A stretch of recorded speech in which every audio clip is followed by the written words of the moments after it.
Hello and welcome back to another episode of Ether 1. We have a lot of stuff to do here still, I think. We don't really know a lot. We know about a safe somewhere with a key, and I guess we are collecting these ribbons still.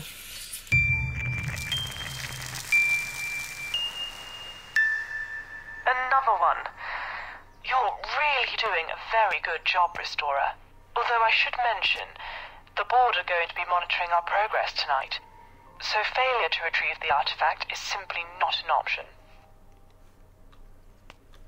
Okay, why would I care? Right, these doors are not to be opened. This looks like maybe, yeah, this looks like we can open it. Again, shoes on the ground.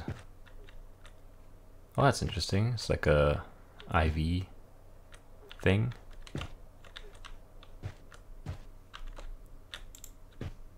That door is not really where it's supposed to be. Can I turn on the TV? No.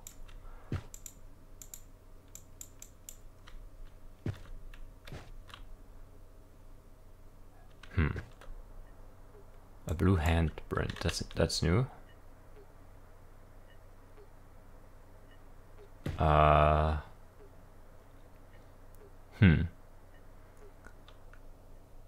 that's Bell's inventions. Fresh air into pinwheel. I don't know. It looks weird though. A lover's note number 3. Okay, we haven't found number 1 and 2 yet. I found this old letter. I found this old letter this morning whilst I was sorting through all of your old things. I had completely forgotten that we had done this all those years ago. I don't know why I'm writing this. You're gone now, and I have to accept that. I have to. I'm 89 and can barely write properly. I'm no use to anyone who hurt you. Everything here has changed. No matter what happens, I will never forget your radiant face, and even though part of the school was built over where we buried the capsule, I still remember the code, your birthday, of course. 9/11. Okay. Let's write that down, maybe. I don't know if I get that in like a... whatever. I miss you so much. XX. Kiss kiss. No, I completely disagree. With what? It's like a walker thing, and yeah, so probably an old person stayed here. Lived here. Teapot. I guess we'll keep the grumpy knocker, why not? What is that? Coin sack. Why? Why is there coin? Like, who has coins in a sack? That's weird.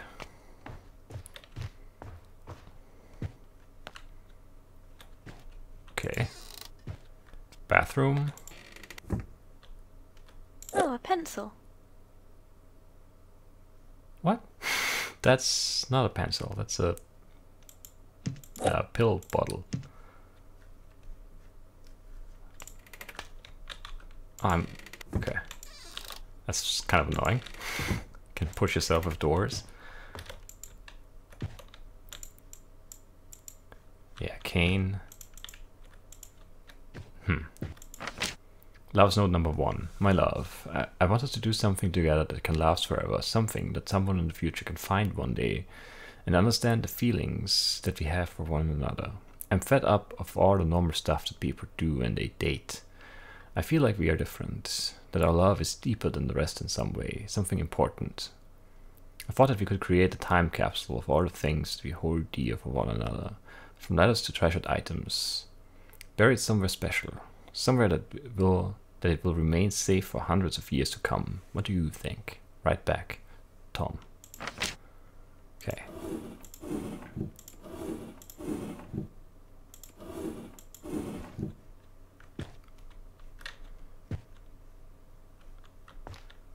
I wouldn't exactly say orange.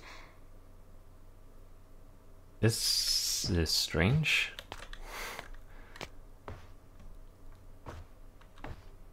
But okay.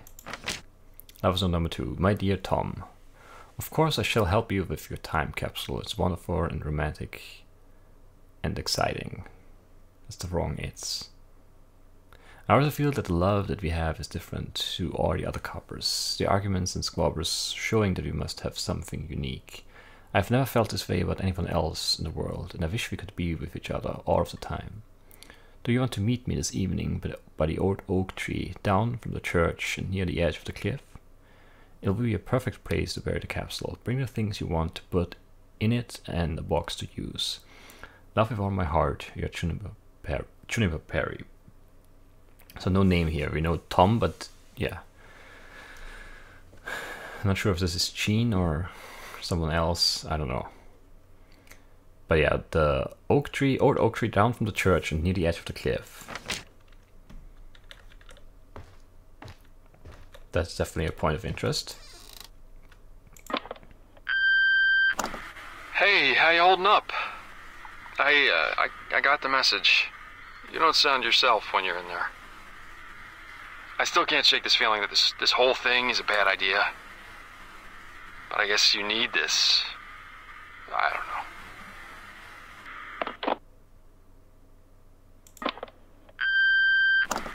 Hey, how you holding up? Okay. I got the message. You don't sound yourself when you're in there. I still can't shake this feeling that this whole thing is a bad idea. But I guess you need this. I don't know. Yeah, So that's, yeah, the phone and the message on the phone definitely don't belong here. In this memory.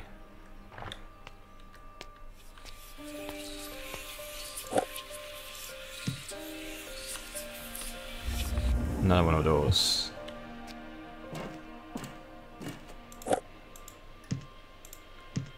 Definitely want to keep those. And we have 5 of 8. Well, 6.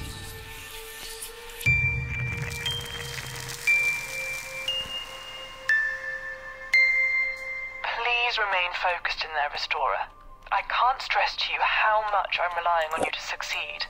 I've been let down far too many times before, and I won't stand for it again. What? Yes, I asked you half an hour ago. No, I want you to inject it now. I don't care. They have clearly stated the procedure's intention, so do as I ask. Sorry about that. I need to go and sort out an incompetent individual as per usual. I'll be back shortly. Where am I now?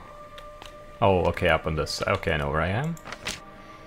Theft reports. In the early hours of Sunday morning, a Mr. Thompson and a Mr. Penman stole a shipment of J.D. Taylor's locally brewed beer from the J.D. Taylor warehouse. The two scoundrels, rather than instinctively selling the shipment, slunk off to a secret storage house upon the dock, where they proceeded to drink the majority of the horse contents. An alert was brought to the station at 4 o'clock Monday morning when neighboring residents began to complain about the horrendous singing that was coming from within the storage house. By the time we appeared on the scene, both perpetrators had fallen fast asleep over their precious goods. Arrests and charges followed in due course. Okay. That's another one.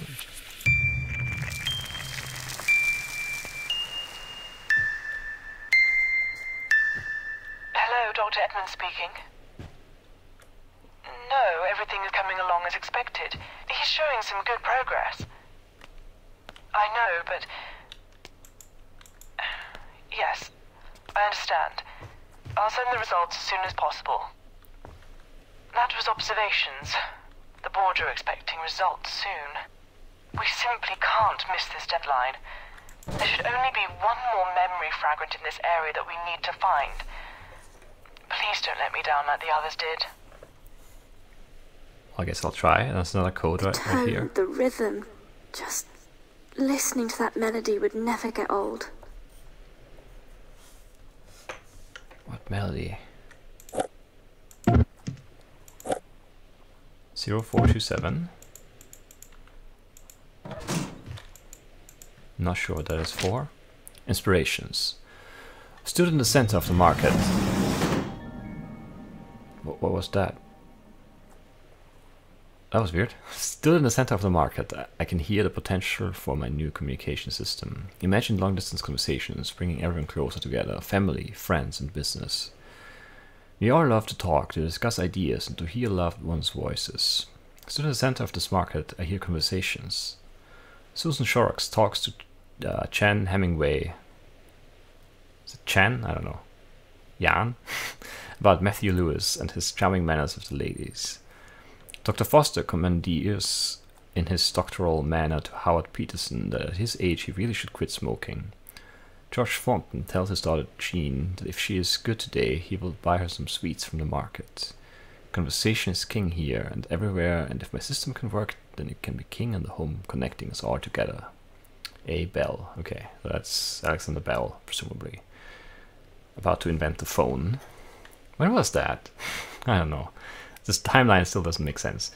And the daughter Jean, which is probably the Jean whose brain we're inhabiting right now, is, well, presumably a little girl in this.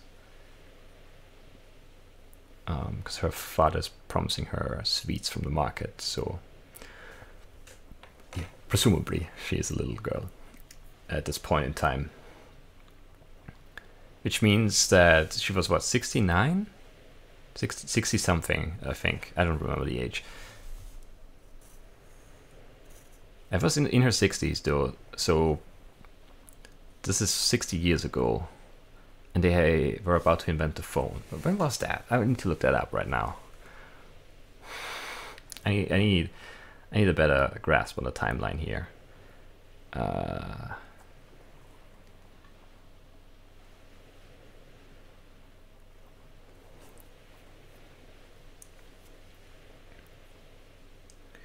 do I look this up?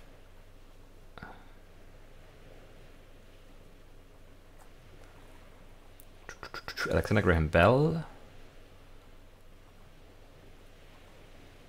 When did he invent it? Scottish-born scientist. Where is it?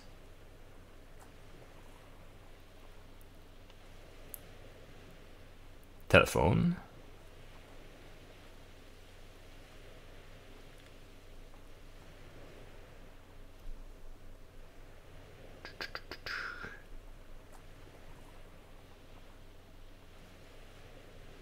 (1874), 1875.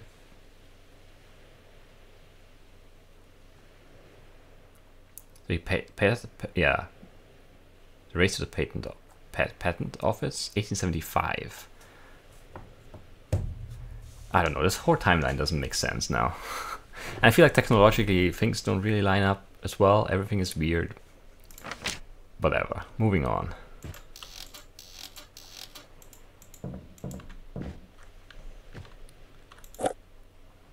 Yeah. Engineering. Drawing? I don't know. I think I'll keep the kids' book for now. Can't really tell. It looks like A. Bell again, but I can't really say for sure what it is. And I don't know what to do about this. Actually, I think I want to store the book. I don't know why, but I do. All right.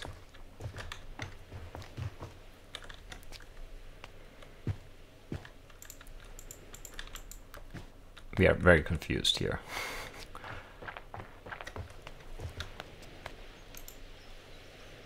A shower. Interesting. Very interesting. Ugh, the smell.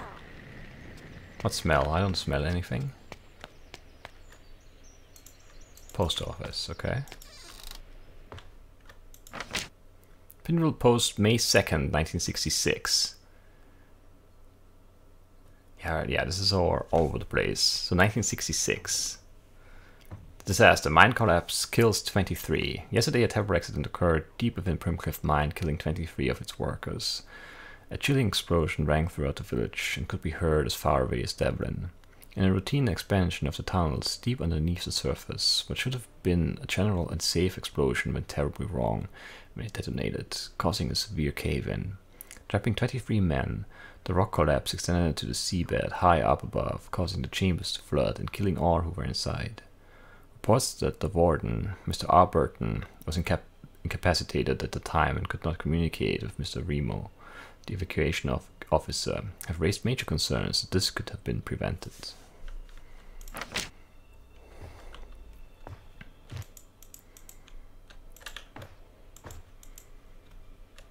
Can I not get back there? I probably need to lift this somehow to be able to get back there, because there's a note here and I feel like I can interact with this cash register or whatever it is supposed to be. Pinwheel annual Morris dance competition. So this is so weird. Like, this is Sunday, May 1st. But this newspaper says May 2nd, 1966. And I mean, I guess this is all like a memory, so it doesn't have to be, you know, accurate in every detail, but still, it's confusing. Tuesday's handover. Hi Jen, all caching up has been complete and the books have been filled out. I have replaced some of the stock on the shop floor with our reserves and have ensured that outgoing mail is ready for delivery. The parcel situation, however, has not lessened. I know we hired Matthew's attempt to aid us, but I feel that the work is still not getting done, even after that chat you had with him last week. I heard from Doris Farrell that he had been in the crow's nest every night this week, chatting up Elaine Gregson. Bit brave, if you ask me. I heard she was a bit of a tough one. I'll see you when I'm home, Philip. Well, I mean, if Elaine is running the pub, so I mean, she's probably a tough one, right? Don't think running a pub is that easy. Oh, I can only 1, 2, that's it. But now we fit through here and just nipped out. Philip, I've just nipped out, but shouldn't be too long. Can you please make sure that you keep an eye on the counter for me whilst I'm gone? Matthew is upstairs sorting through the parcel backlog the bank holiday has caused. He told me it was taking him a lot longer to go through because of the weird and heavy equipment that Mr. Bell had been ordering from London. Apparently the fella had ordered a whole load of stuff relating to boys and church bells. A trifle strange if you ask me, but each to their own. Anyway, I will see you soon. Chan. Okay. Andrew was the oldest brother, and the most mischievous by far. Rob usually did whatever he was told, and Harry was too young to argue back. Did you ever hear the story of the knocker? Andrew asked in a sinister tone. The knocker? His brothers replied, looking at Andrew skeptically. Yes, it lives in the mine past the dock. Legend has it that an old man went into the mine once looking for his dog, and some strange crystal in there changed him. Changed him into what? Rob inquired, already far too interested for his own good. Andrew's face grew wide and animated. No one knows, because everyone who sees him dies. But apparently, he knocks on the wall with a massive stick, and if you hear it, it means he'll get you. Then what happens? Asked Rob, nervously.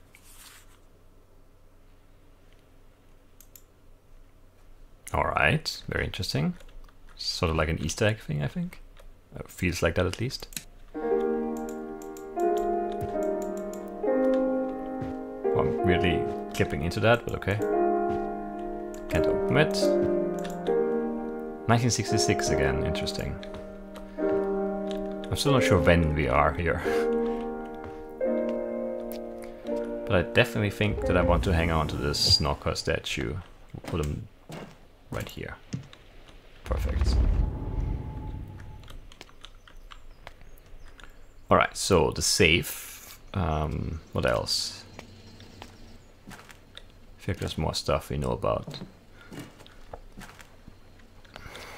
Oh yeah, the oak tree. There's a time capsule buried. And that other combination we found. 0427. Lots of things. The workshop, sure. It glistened in the shop window. The music box with the most beautiful decoration. But opening and closing the delicate lid to hear what was inside was just too tempting. A great man once worked here. Part philosopher, part engineer. His radical new ideas changed the course of history forever. Let's find out what this has to do with anything. Like a purple-ish, blackish barb. Okay, light barb, we'll take it. Failures. More damned failures plague my work. Equipment has been breaking all of the time, forcing me to buy in bulk or to search out expensive and specific parts. The Hemingways who run the post office must think that I'm creating Frankenstein's monster. That's correct. Sometimes I wonder if I am, especially with so many failed attempts. It's like God is stopping me in my tracks, preventing me from creating this wondrous machine for some unfathomable reason. Unfathomable reason. How can more conversation and contact be a bad thing? A bell. Okay. Full slow half? What is that? Like a ship thing? I don't know. Broken projector. When one door closes, another opens, but we often look so long and so regretfully upon the closed door that we do not see the one which is opened. Interesting.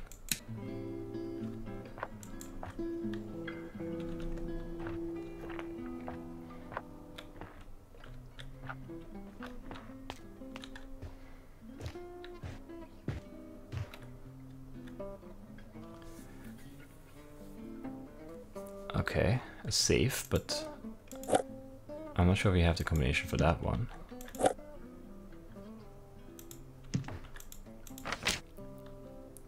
Tenancy agreement. Dear Mr. Bell, thank you for bringing back the tenancy agreement. Your 6-month lease will start next Monday, but feel free to move in whenever suits you best. I know it's only a small space, but it's close to the workshop, and you get a nice view of the harbor. Also, it's quite handy for electricity if you still want to run cables down to the workshop basement. Alright. Pipe. Can I not pick up this plate or whatever? May 15th, 1966. 2 weeks in the future now.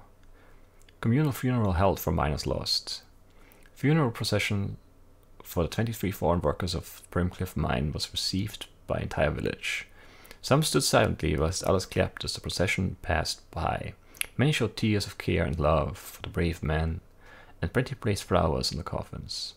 The fallen miners, R. Burton, C. Gregson, L. Gregson, B. Hemingway, B. Shorrocks, S. Shorrocks, G. Shorrocks, K. Lewis, M. Lewis, J. Field, D. Penman, G. Thornton, V. Shaw, O. Farrell, M. Farrell, J. Peterson, A. Westerman, G. Frost, M. Foster, L.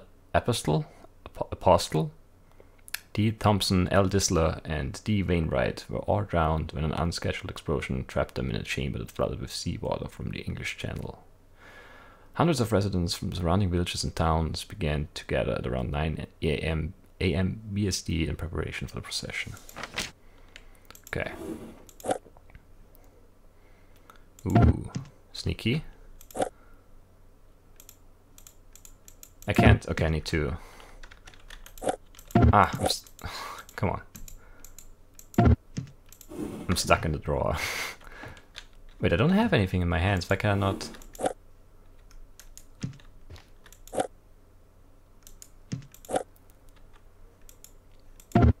Well, I know I have something. What do I have? Oh yeah, this thing. There we go. Another one of those. We'll put right here, because we don't know where to go yet.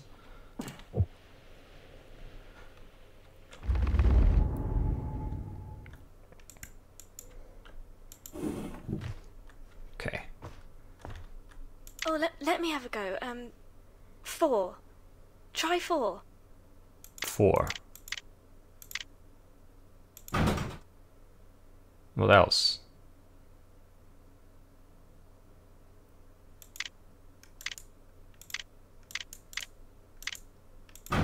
It's not 427, it's the one combination we found, but it was 0427. Oh, it's missing one. Maybe I need to put that there?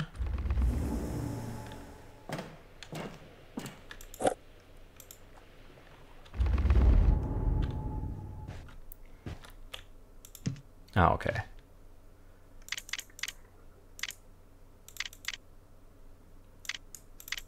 Zero, 4, 2, 7. He eats your skin and leaves nothing but your bones, Andrew said with a sinister tone in his voice. That's rubbish, said Rob, sounding a little unsure of himself. Dad works in the mine every day, and he's never said nothing. Oh, no? Asked Andrew. Why don't we go see for ourselves, then? If you're so sure. 'Cause we'll get grounded. Mom said we're not allowed at the docks, even when it's daylight. No, you're not allowed at the docks. I'm the oldest, and I'm saying it's okay. We just won't tell anyone. I don't know, Andy, said Rob. Well, I do. Get your coats. We're going now. Alright. Definitely worth it.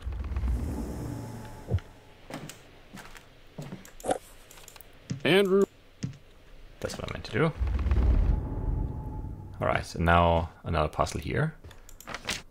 I stand and look out of my window at the top of my stairs, overlooking the lighthouse and the buoys that bob away in the harbor. I feel like I am at my most content and thoughtful. The sound in the distance inspired me to explore different tones of the machine. When I stand here and simply watch, I feel like I am close, unfathomably close to the great discovery.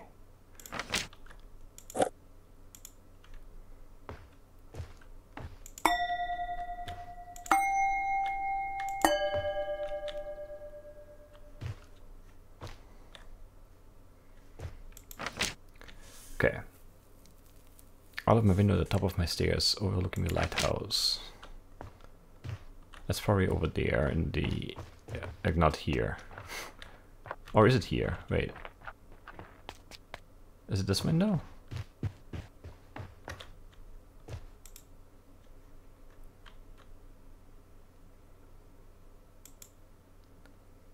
I feel like there are bells on these, but I can't be sure.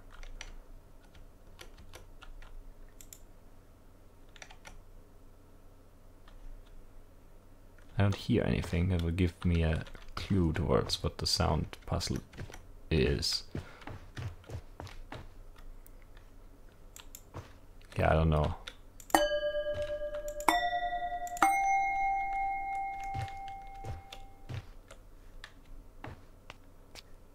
Yeah, I don't know.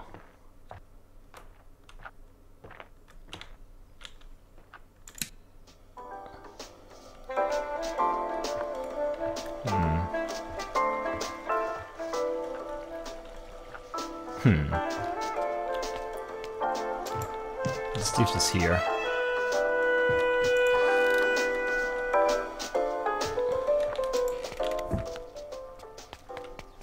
And let's just keep looking around for a little bit.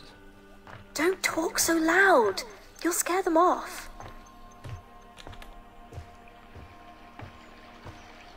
Whom?